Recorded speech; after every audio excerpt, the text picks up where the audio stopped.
You're listening to Life Check Yourself with life coach, transformational leader, and dating and relationship badass, Marni Batista. Every week, you'll get the raw truth from top experts and real people on the important life and love issues you want to know about. So, if you're ready to life check yourself in your relationships, your career, and the areas of your life that matter most to you, and you're not afraid to be called out on your, stuff, then you're ready for what's next. Life Check Yourself with Dr. Frieda Birnbaum. Can an emotional prenup save your relationship? Ladies, welcome. Oh my gosh, I am on a roll of the most amazing guests, the most amazing women. And I just feel so blessed that we are able to connect. And you're going to love Frieda Birnbaum. She is a PhD. She's a research psychologist. She's a psychotherapist. She's based in Saddle River, New Jersey. If you're following us on YouTube, you really are going to love it. Her office is so cool. Inspiration to not just listen, but follow us on YouTube. She wrote a book, which sings to my soul. It's called Life Begins at 60, a new view of motherhood, marriage, and reinventing ourselves. Amen. And What Price Power, an in-depth study of the professional woman in a relationship. If that sounds like you, stay tuned. She's an expert on topics such as family dynamics, parenthood, relationships, addiction, anxiety, depression, basically being human. And she shares her expertise across the country. She's a media personality and a commentator. And here's another fun fact. She's the oldest woman in America to give birth to twins. And she's the mother of 5. Her youngest sons were born when she was 60. How cool is that? And she has a really cool perspective related to parenting and being an empowered woman at any damn age. So I'm so excited that you're here. I mean, you're so inspiring. Well, I'm excited to be with you, and you are very inspiring because you connect to people like yourself. That's what happens in life. Those are the people we find interesting. So you must have a lot of that inside you. Absolutely. Oh, Frieda. Do you go by Dr. Frieda or Dr. Birnbaum? Call me whatever you want. Okay, good. I have PTSD because one time I was friends with this woman who was a PhD, and I called her by her first name and she was like, call me doc. So I have PTSD. So now I like to ask my my esteemed doctorate colleagues. Okay. So when I saw that you talked about this, I was like, I need this woman on my show because we talk a lot about financial prenups, right? Which are basically a protection in a divorce process, especially if you're coming together later in life. You want to make sure that you get what is yours going out if that is what happens. But the thing that I know you've been talking about is an emotional prenup to prevent the divorce process rather than just, have a fail-safe if you divorce. What is an emotional prenup? Like, talk to me about this. I'm fascinated. It's interesting. I always wondered, why do we enter a marriage with signing a contract that's so negative? And we think in the direction of, well, this is what's going to happen if it doesn't work. How about looking at it and making it work? Shouldn't that be the premise? So I thought about this, and it's really taken on. So many people are interested in talking to me about the fact that it makes sense, actually, that when we have an emotional connection, when we have issues, when we know we feel safe, it's like a marriage certificate. You get married, and you're going to have a certain standard. For some people, or most, it's being monogamous. It's knowing you're going to have a support system, a companion, a future of looking at life in a similar way. That's very comforting to a lot of people. And so we need to also look at the details of what's comforting, because what does happen in a marriage and in a relationship, things come up that are not expected. Right. Say, wait a minute, we didn't talk. Okay, we talked about how many kids we're going to have, where we want to live. All right, but this didn't happen. I didn't know you fought like this. I didn't know you wanted to be close to the in-laws. I didn't know whatever it was that really does affect the marriage. So that is something that I felt would be good if we could have the marriage certificate, and then a certificate of what is agreed upon and what is not agreed upon. You can custom make it as well. I have some things that we can talk about within the marriage that do come up. So that was something that's been on my mind. And now we're thinking of even making, we're going to see if it takes some kind of show around having couples talk about before they're getting to that point, what is agreeable and what is not agreeable. Then they come back and we see, will they stay or will they go, depending on this. I love that. Well, I love Yeah. that. I don't know if you watch reality TV, but it's my guilty pleasure. And right now I'm feasting on this show, Love is Blind, which is basically, right, this idea of like, Yes. right, you love someone, but I always say love is necessary, but it's not sufficient. It's right? not Like sufficient. it can't hold you through. So, and the other thing I wanted to think about is when someone is creating this or thinking about this, because my husband and I were going through a rough patch, and I was like, what did we say in our vows to each other?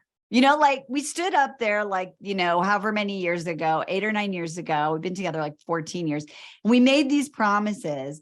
And I was just and then you came into my inbox and I was like, wait, this is kind of that same thing. So is the emotional prenup almost like the actual outcome of those vows that you say to each other when you declare, I am committing to you?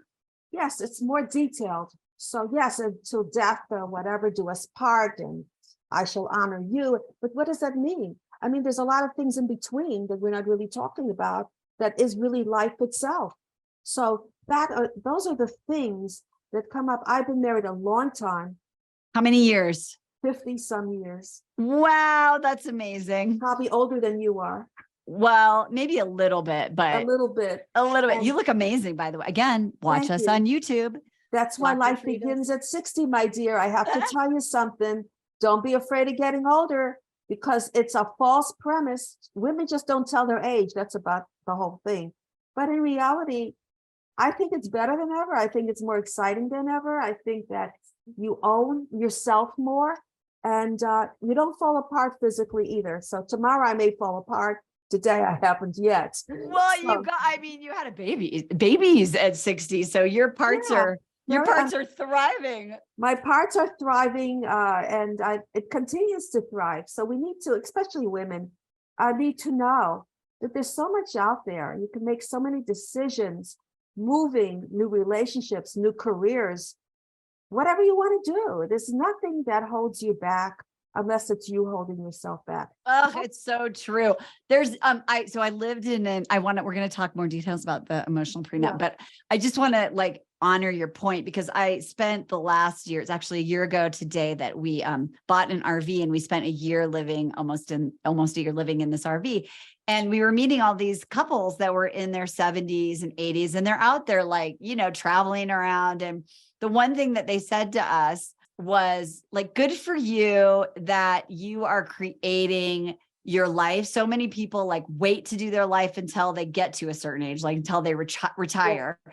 Or they're I'm too old now to do this. And then they keep waiting and waiting and never do it. And this is about creating. And you have obviously this creating energy about you. Was there a time or a moment or something that you really, really harness this decision to be at the cause of your life throughout your whole life?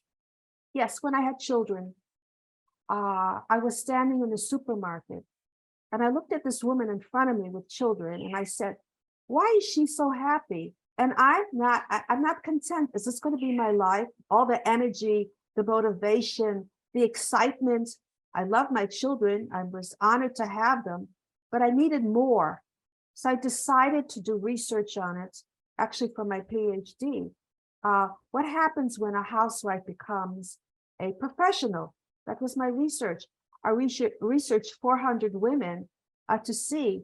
And really what happens is the relationship, if you can endure it, because men marry for certain reasons, and so do women. If you can endure that, it's really better than ever. And so my relationship was at risk a little. But then again, we are in a place now when I'm happier, he's happier. I'm a wonderful role model to my children. And what's important is to know who you are and what it is that you want. So that question is very interesting and very important, because at that moment was an epiphany. And I said, why am I like this and she's like that? Well, I researched that women who have more feminine qualities are more happy being homemakers, which is a wonderful thing. And I try to balance both. I make them dinner Right. tonight. I'm there always picking the kids up. But women who have both masculine and feminine traits are more involved with career orientations in their future and in their life. So I guess that was me. And then again, my research about women that have mothers who are happy working outside the home actually mimic that, and women who have mothers who are happy inside the home or vice versa. So that was part of my, Interesting. yeah, Oh that my was, gosh. but the marriage really, men who are married to women who have professions or careers, they really trust their values more, their decision making. It's sad to say, their social decisions, their financial decisions, all that stuff. Aren't you glad you asked? I could go on forever. No, I love that. I mean, I that's- think this whole thing is so fascinating because, and that's kind of what I think is so important, is that as women, there are those parts of us that are having masculine traits, right? And they're amazing, right? Like that we're driven, we're problem solvers, right? And that we have both inside of us, right? And so did your research show that it's like, if you can come together and like unify all parts of yourself, like, and really be who you are, that's what's creating the joy or the happiness? Yes, you have to be able to identify yourself. And when I had little children, I remember I got off the elevator in my apartment building in Hackensack, New Jersey, Carlisle. I was the first one there. And this lady gets off the bus, off the elevator, and says to me, "Wow, I could never have children and go back to school. I would never do that to my kids." And I sank so low, and I said, "Oh my God, am I really a bad mother? Am I really selfish? Am I being horrible?" Well, today, of course, everyone's doing whatever they want to do. At that time, they weren't. I mean, even Gloria Steinem, I don't know if you know who she is. Yeah, of course. That she wished she had children. And I remember one time I was in the parking lot and I went to see Betty Friedan. And she came out and says, "Are you somebody?" I said, "Not really." She says, "Well, one day you're going to talk to millions." I said, "Really? Me? Okay." So there was something that I always had in me, a stigma as well for not being accepted. But there you go again. Later on, everyone's doing it. So the lesson is to always realize it's not about making friends. It's really about having the insight to keep pushing, make yourself uncomfortable to be comfortable.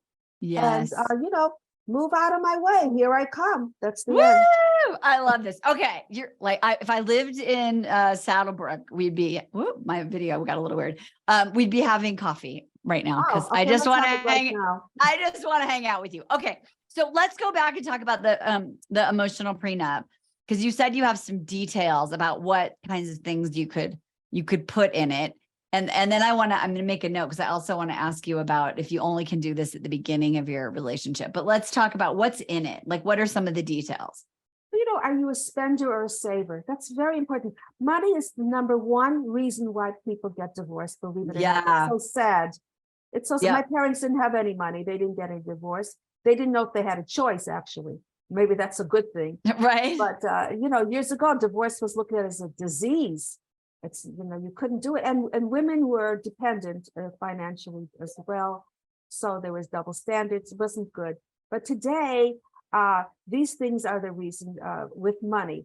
How do you split up the money? The best thing to do, of course, is to put them together if both people are working, and for all your expenses. And then each person gets a separate personal account that they can do whatever they want with. And really, depending on how much each person makes, that should be a factor. But I found in my practice, the best thing to do is to keep it equal on both sides. That's one of the things. Also fighting, dirty fighting, how people bring in the in-laws and bring in the history. And really, when you want to hurt somebody, you can do it very easily. So are you someone who is a silent partner when you fight? Because that could be even more draining and more painful when you give the silent treatment. Or you're Yes, somebody who's stonewalling. attacking and brings everything. Women often do that. Men are the silent ones usually. The women bring all the history back and they never forget it. And I said, how many times are you going to say this already? I heard it, I heard it, I heard it.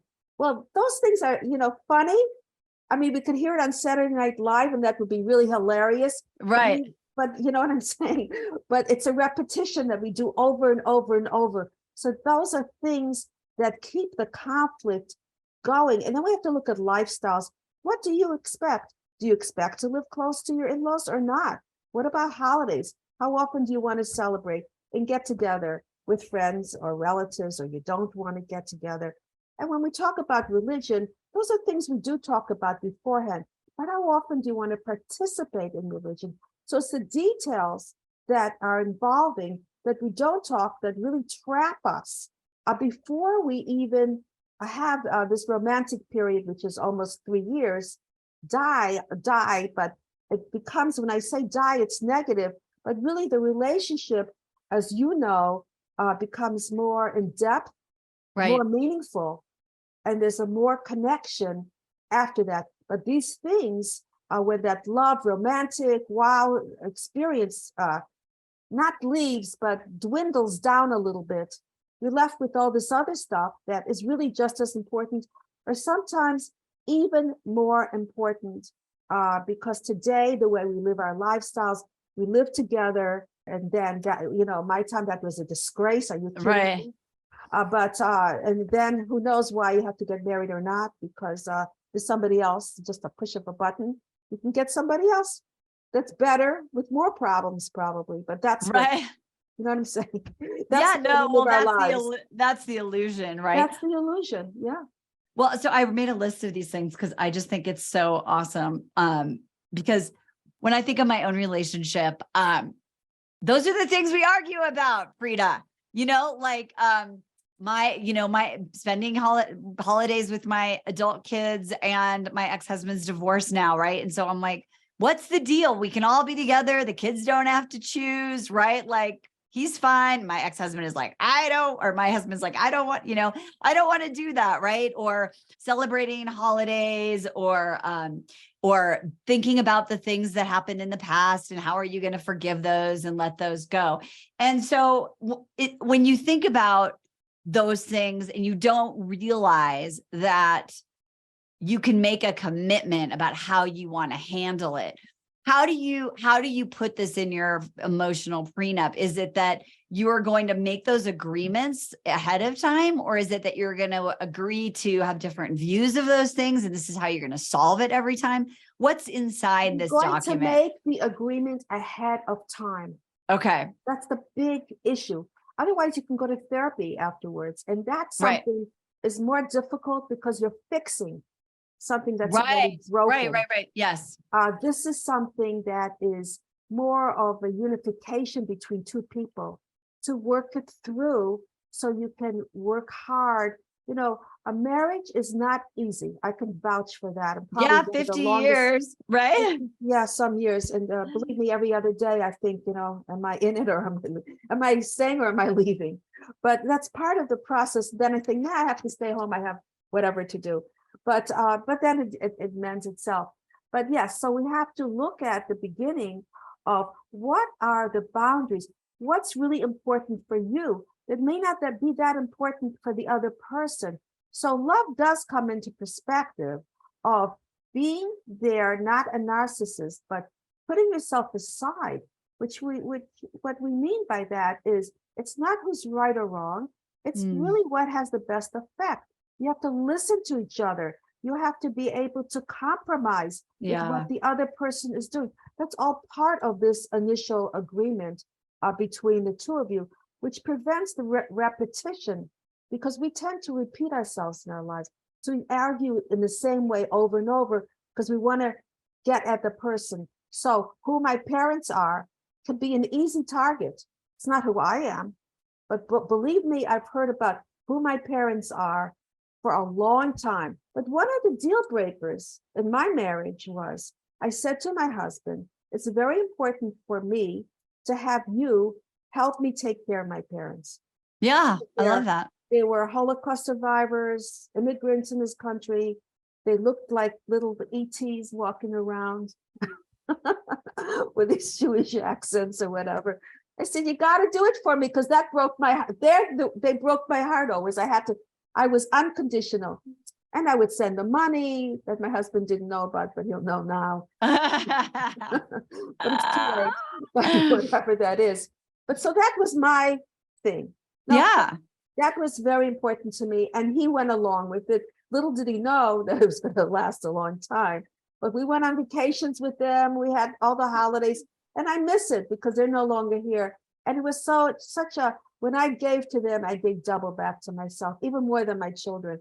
So it was a wonderful thing. So these are some of the personal things you can put in this situation that one person may not find important, but what's important to you. Now, infidelity is one of the most important things that are really serious. And Yes. I've had couples come into my practice and they have revealed it in front of me. And I'm thinking, oh no, I want to tell you, I'm comfortable with Dr. Frieda. I'm not comfortable. They call me Dr. Frieda, Dr. Birnbaum, whatever. I'm comfortable telling you this. I'm having an affair and I'm thinking, oh my God, how am I going to get out of this one? But wow. What do you say? Oh my gosh. So what happened? Not easy, sweating bullets. But the reality is that it has to go back to the basics. Are you willing to work on it? What is important? Was this somebody that you'd rather be with? I asked one of my patients, do you want to work on the marriage? He said he doesn't know. Well, then there you go. Right. You have to have a heat and a passion, even if it's negative. If you have feelings, when a couple comes in and it's like blah, I'm thinking, what am I working with? They don't care. If they don't care, how can I pump them up? So they're just checking the box, right? Like, so they we tried. We tried. So those are the things you have to have. You have to want the marriage enough to be able to work through and say, I love you. I want this to work. Let's see how we can unite and do it and work on it. And would you say that, because I have some clients and I think of people where the women are really into this journey, right? Like they want to be better women. They want to work on it. And their partner just isn't that guy. Like he thinks it's good the way it is, or he blames. He doesn't really want to take responsibility and work on himself. So is that something too that you can put in this document? Like, I'm going to take responsibility for my stuff. Like, how is that an issue? And can you repair it if one person? Yeah, tell me about that. Issue, and you're right. And what's important to know that after divorce, women try to find themselves, and men, believe it or not, it's the opposite of what you would think, want a better relationship. The things that weren't given to them, men are often promoted to succeed. Women are often promoted to be caretakers, less often, but so still. And so they want what they didn't have. But what happens is that if you look at that as part of the marriage, why can't you do that? Why can't a woman fulfill herself within the marriage? Why can't a man feel understood and learn the tools? Because they do. They look for better relationships after they're finished with this one. The one thing, if you date someone who's divorced, they'll say, I want a better relationship than what I had before, not knowing that they themselves need to be able to communicate and interact about issues, because men have difficulty with that. That's the missing link. That's what they want. So if a woman says, you didn't do this and this and this, they'll say, I'm not talking about it. And she'll say, well, how can we fix it if we don't talk about it? They'll walk away. Then the woman becomes hysterical, and then she accuses him and screams at him, and he can't take it. And, he leaves the house, and then maybe he leaves the marriage or whatever. So that's right. I think that's really interesting, right? So then he'll go out and find another 3 years of being happy, right? Where he thinks it's better. But in the end, like if you don't do the work yourself and learn how to be better in relationship, then you're going to keep perpetuating that cycle. So you want someone who's already on that same page, and you want to talk about it before. Listen. What is the person complaining about? Then respond after you listen. That's all you have to do. Don't respond quick. Don't be defensive. Leave your ego out the door. Stay in the moment and say, what is it that person's saying that's hurting that person? You protect yourself so much, you're not protecting the relationship. You're so wise, Dr. Frieda. Well, you have to get to be my age. I love it. Okay, let me ask you this. So can someone who is in the middle of a relationship or wants to think about having these conversations now and just airing it all out, can you create an emotional prenup at any time if both parties are willing? Absolutely. Okay. Absolutely. Preferable, of course, before do it you're before. engaged. Yeah. Or before you get married. And then once you're married, you can do that. This is a contract. It's a binding contract where you refer to it. If you slip away from it unconsciously or consciously or whatever, you go back and look at the contract, because often what happens is it's called transference. We see something that upsets us and we overreact. The reason we're overreact is not because of that, because we have these feelings inside us. There's something wrong. We don't know quite what it is. We go back to the contract, we'll see, oh, we're not doing that. And that was very important to me. I have to get back to that. And you'll see when you fill that void, the other things become less important. So we have to be able to have that binding relationship. I have a patient who's complaining about, it's interesting. I'm sure she's hopefully not listening. Her husband I've been in practice a long time, 30 some years. I've heard a lot. Wow. Yeah. I heard some health stories, but this one, 32 years later, a son he didn't know he had came into his life. Oh, well, that's And happening yes. a lot, right? With 23andMe and the ancestry. Yeah. Yeah. So it came into his life, and his wife doesn't like the idea that he is catering to this person. So what I'm doing is I'm looking at her life with him and seeing that there's such a void with them. If they had more depth, then she wouldn't be so worried about this person. So that's really where the problem is. So that's why I'm talking about That's so transfer. deep, right? Because she thinks it's the son, but really it's that she's not getting the attention she wants. So she's blaming the husband for giving this, getting more attention. But it's really was probably in their relationship long before the son. Long before, that's not unusual. So this kind of contract will give you the opportunity to fill yourself up in a way that was important. Because, life takes over. There's errands or children, careers. I mean, whatever that is, that makes you focus. Are you okay? Yeah. No, I wanted to ask you. So what do you do if it's broken? What do you do if the contract gets broken? Well, if the contract gets broken, it's about people wanting to see that this is important enough. Now, you may not want to see that it's important. You may not want to fix it. Right. But when you know the original reason why it's broken, you may end up not together, but at least you know that these are the factors that are important to you. The best thing to do, because I do believe in keeping a marriage together, if possible, is to go over it again, the two of you, without a therapist, because what happens with therapy. Let's talk about that. What happens with therapy? But what happens with therapy, you're fighting each other to get the approval of the therapist. Yes. Oh my God. That's such, I don't like that. I do. It's terrible. You feel understood, you feel cared about and whatever. But then you walk back with that person that you always need the dependency of the therapist. So what I try to do is get them not to, to be able to work it. They still see me, but then work it on your own. So that is a very important thing. If you can see that you can trust each other, that you both want this, it's important enough, then the contract is the therapeutic process. This is what you have, is your stability, is your support system. Because often when you don't have that and you tell your partner something and they'll say, what are you talking about? What's your problem? You're overreacting. This is not important. But hey, wait a minute. It is important to me. I'm not happy about this. Sometimes little things can make a huge difference. So you need your partner to back you on what you're saying. Say, hey, wait a minute. Yeah, I remember you said that to me.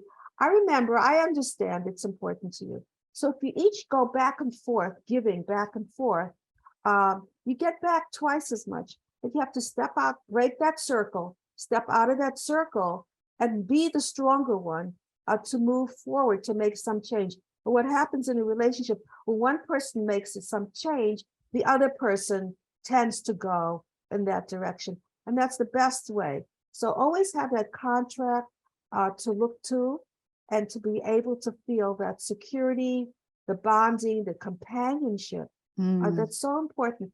Not to go talk to your girlfriends about your problems.